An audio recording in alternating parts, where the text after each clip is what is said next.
அழகு. இன்று புதியதை கற்போம். இன்னைக்கு நம்ம உயிரெழுத்துக்களை பற்றி கத்துக்க போறோம். வாங்க.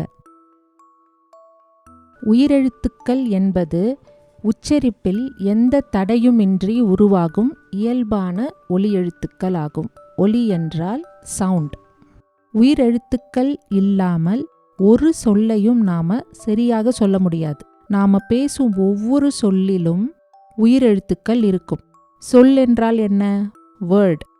உயிரெழுத்துக்களை தனியாக சொல்லும் பொழுது கூட ஒரு தெளிவான ஒலி இருக்கும்.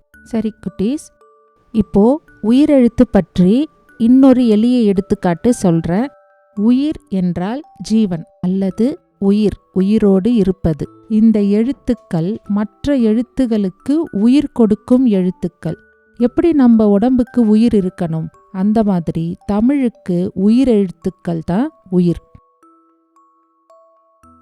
தமிழ் மொழியில் மொத்தம் 12 உயிரெழுத்துக்கள் இருக்கின்றன.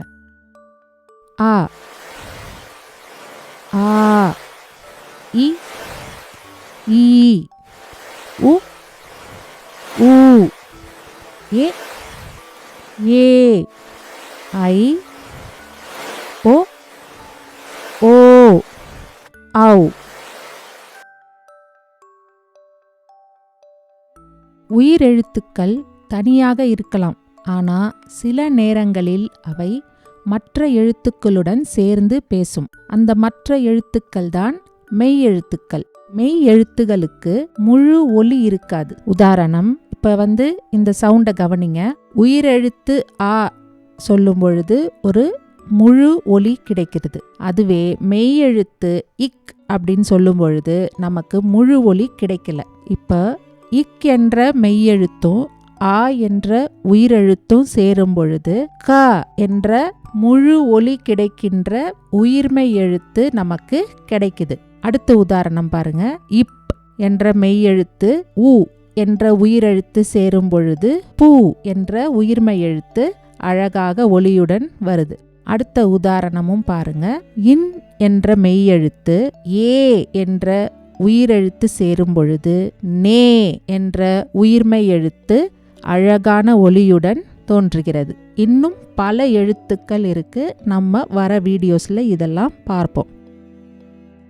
பாருங்க, உயிரெழுத்து சேர்ந்தவுடன் மெய் எழுத்து உயிர் பெற்றது போல உயிருடன் ஒலிக்குது.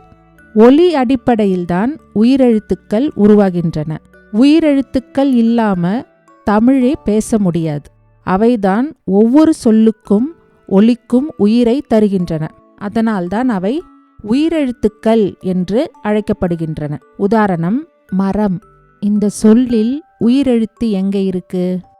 இம் என்ற மெய்யெழுத்து கூட ஆ என்ற உயிரெழுத்து சேரும் பொழுது மா என்ற உயிர்மெய் எழுத்து, அடுத்து இர் என்ற மெய்யெழுத்து கூட ஆ என்ற உயிரெழுத்து சேரும் பொழுது ரா என்ற உயிர்மெய் எழுத்து, அடுத்து இம், இவையெல்லாம் சேர்ந்து மரம் என்று சொல்கிறோம்.